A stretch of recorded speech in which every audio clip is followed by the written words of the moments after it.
পুরনো শিলিগুড়িতে সেবক রোডে বিরাট অবদান রেখেছেন রসিকলাল ঘোষ। পুরনো শিলিগুড়িতে সেবক মোড় থেকে বিস্তীর্ণ এলাকায় জমির মালিকানা ছিল সেই সমাজসেবীর।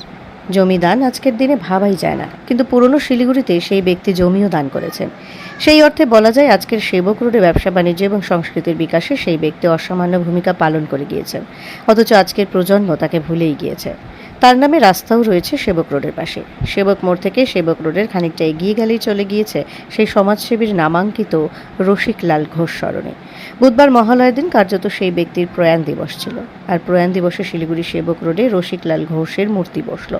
অনুষ্ঠানে পুরসভার কাউন্সিলর মঞ্জুশ্রী পাল, নান্টু পাল সহ আরও অনেকে উপস্থিত ছিলেন। মূর্তি উদ্বোধন হওয়ার আগে গানে গানে আমরা কজনের তরফে অনুষ্ঠান মহিষাসুর মর্দিনী পরিবেশিত হয় শিল্পী মিতালি ঘোষের পরিচালনায়।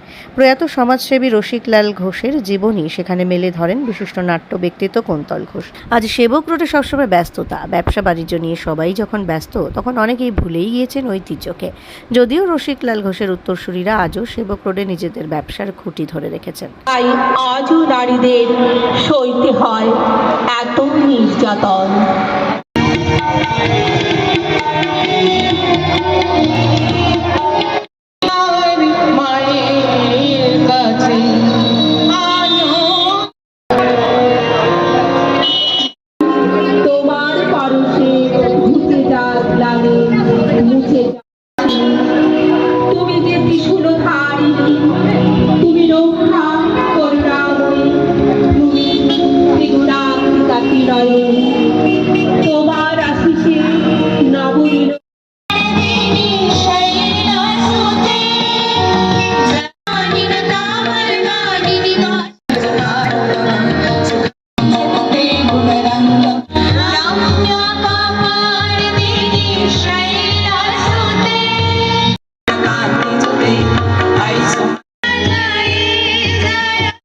আজকে এখানে সমবেত হয়েছি একটি বলা যেতে পারে যে আমাদের এই অঞ্চলের অন্যতম একটি উল্লেখযোগ্য ঘটনা আজ এখানে ঘটতে চলেছে, এবং আপনারা শুনলে খুবই আশ্চর্য হবেন যে যাকে কেন্দ্র করে আমাদের আজকের এই অনুষ্ঠান।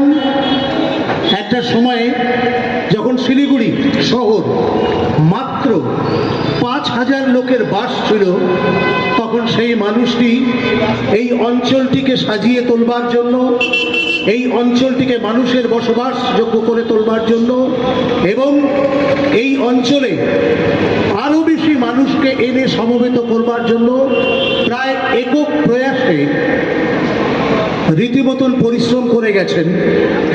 তার সম্পর্কেই আজকে দু চার কথা আমরা বলবো, কারণ শহর বেড়েছে। আজকে শহর শিলিগুড়ি প্রায় 8.5 থেকে 12 লক্ষ এইরকম একটা সংখ্যায় পৌঁছে গেছে। সেখানে দাঁড়িয়ে হারিয়ে যাচ্ছে সেটা হচ্ছে আমাদের ঐতিহ্য। আমাদের ঐতিহ্য মানেই আমাদের প্রাচীন ঐতিহ্য। সেই প্রাচীন ঐতিহ্য, যে সমস্ত ঐতিহ্য গড়ে তুলেছিলেন একদিন এই শহরের বেশ কিছু পুরনো মানুষ, আমরা আজ তাদের বিস্মৃত হতে বসেছি। ঠিক এইরকম একটি জায়গা থেকেই আজকে এখানে আমাদের এই অনুষ্ঠান। প্রাথমিকভাবে আজকে আমাদের একটি মহালয়ার অনুষ্ঠান ছিল। গানে গানে আমরা কজন শিল্পীরা অংশগ্রহণ করেছিলেন। মিতালি ঘোষ তিনি এই সঙ্গীতানুষ্ঠানের পরিচালনায় ছিলেন। সহশিল্পীরা ছিলেন অনুষ্কা দে, নন্দিতা বৈদ্য, বন্দনা মজুমদার, তবলায় রমেন বিশ্বাস, সিনথেসাইজারে সুপ্রিয় ব্যানার্জি এবং সঞ্চালিকা হিসাবে দায়িত্বে ছিলেন পল্লবী পাল। মহালয়ার অনুষ্ঠান তাদের শেষ হয়ে গেছে, পরবর্তীতে আবার তাদের অনুষ্ঠান হবে। ঠিক এই অবসরে আমরা উল্লেখ করব সেই কর্মযোগী মানুষের কথা, যার জন্যই আজকের এই অনুষ্ঠান। আমরা সেই প্রতীক্ষিত মুহূর্তে পৌঁছে গিয়েছি। এই শহরের অন্যতম প্রবীণ মানুষ ছিলেন।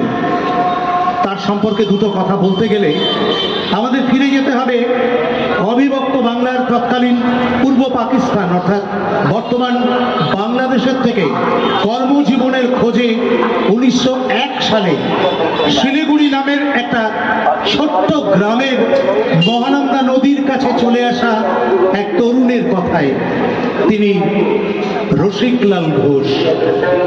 চেনা পরিচিত পূর্ব বাংলার জন্মভূমি ছেড়ে এখানে এসে বসবাস করার পরিকল্পনা নিয়ে বর্তমান সেবক মোড় থেকে শুরু করে প্রায় চার্চ রোডের মুখ পর্যন্ত যে জমি রয়েছে সেই সমস্ত জমি তিনি কিনে রুজি রোজগার এবং সাথে বসবাস সহ এতদ অঞ্চলের বহু মানুষকে জায়গা দিতে শুরু করলেন।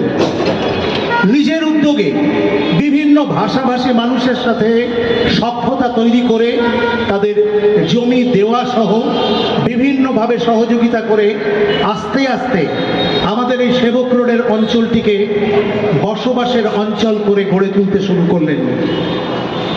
এভাবেই এসে গেল 1928 সাল। এলো শরৎকাল। তার প্রাণের মাঝে জেগে উঠল মাতৃবন্দনা, মাতৃ আরাধনার আকুলতা। যেমন ভাবা তেমন কাজ। সে সময় তার পাশে ছিলেন প্রয়াত মহেন্দ্র সিং, প্রয়াত তারাপদ সান্যাল, প্রয়াত ক্ষীরোদ রায় চৌধুরী সহ অন্যান্য বেশ কিছু মানুষ। তাদের নিয়ে তিনি মেতে উঠলেন দুর্গা পূজার আয়োজনে। ব্রিটিশ লিখিত শিলিগুড়ির ইতিহাস থেকে জানা যায় যে 1917 সালে শিলিগুড়ি টাউন স্টেশনে প্রথম শিলিগুড়ির দুর্গা পূজা শুরু হয়। রেল লাইনের ওপারে যখন সেই পুজো শুরু হলো তখন রসিকলাল ঘোষ চিন্তা করলেন রেল লাইনের এপারে আমাদের এই অঞ্চলে একটি দুর্গা পূজার প্রয়োজন। এবং সেই ভাবনা থেকে 1928, 1929 এবং 1930 সাল এই 3 বছর পর পর ঠিক এই জায়গায় দাঁড়িয়ে তিনি দুর্গা পূজার আয়োজন করলেন। ভাবুন তো, 1928 সালে এই শহরে 24 থেকে 25 হাজার মানুষ, সেখানে দাঁড়িয়ে রেল লাইনের ওপারে একটি পুজো এবং রেল লাইনের এপারে ঠিক এই জায়গায় একটি দুর্গা পূজা হচ্ছে। পরবর্তীকালে সেই সময় আনন্দময়ী কালীবাড়ির সৃষ্টি হয়ে গেছে এবং তারা সিদ্ধান্ত নিলেন যে এই পুজোটিকে আনন্দময়ী কালীবাড়িতে তারা স্থানান্তর করবেন। যেহেতু পরপর 3 বছর তাদের দুর্গা পূজা করা হয়ে গেল, তারপর রসিকলাল ঘোষ চিন্তা করলেন এই পুজোটিকে আনন্দময়ী কালীবাড়িতে স্থানান্তর করা যায়। যে পুজো আজকে আমাদের শহর শিলিগুড়ির আমাদের প্রত্যেকটি মানুষের জানা আছে বড় কালীবাড়ির দুর্গা পূজা হিসাবে পরিচিত। এর পাশাপাশি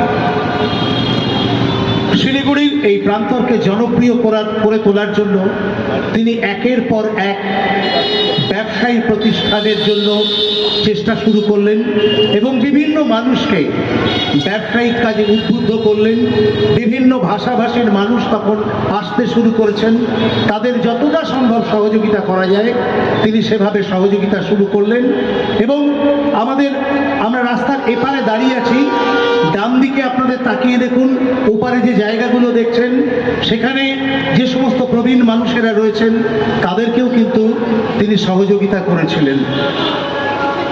তার সেই নিরলস পরিশ্রমের কথা শিলিগুড়ির ইতিহাস সম্পর্কে যারা লিখেছেন, বিশেষ করে প্রয়াত বিজয় ঘটক থেকে শুরু করে আরো বেশ কিছু মানুষ, প্রয়াত নানান পদমিত্র অর্থাৎ নানু মিত্র, তারা বারবার লিপিবদ্ধ করেছেন এই রসিকলাল ঘোষের চেষ্টার কথা। সেই কর্মযোগী মানুষটির আবক্ষ মূর্তি স্থাপনে আজ তার পরিবারের সমস্ত সদস্য সহ অঞ্চলের সমস্ত মানুষ উদ্যোগী হয়েছেন। তিনি আমাদের সর্বজন শ্রদ্ধেয় প্রয়াত রসিকলাল ঘোষ। জন্ম 1865, তার মহাপ্রয়াণ 1950। তার 3 পুত্র যথাক্রমে প্রয়াত তারকনাথ ঘোষ, প্রয়াত বিশ্বনাথ ঘোষ এবং প্রয়াত শম্ভুনাথ ঘোষ। বর্তমান প্রজন্মে রসিকলাল ঘোষের নাতি নাতনিরা যথাক্রমে সমীর ঘোষ, নিরঞ্জন ঘোষ, মৃণাল ঘোষ, নান্টু ঘোষ, স্বপন ঘোষ, রীতা বোস, শিখা বোস, রত্না রায়, বন্দনা মজুমদার, নন্দিতা মিত্র এবং নন্দা রাহা। আমরা সেই প্রতীক্ষিত মুহূর্তে পৌঁছে গিয়েছি। এবারে মূর্তি উন্মোচন করবেন রসিকলাল ঘোষের পুত্রবধূ মাননীয়া গায়ত্রী ঘোষ।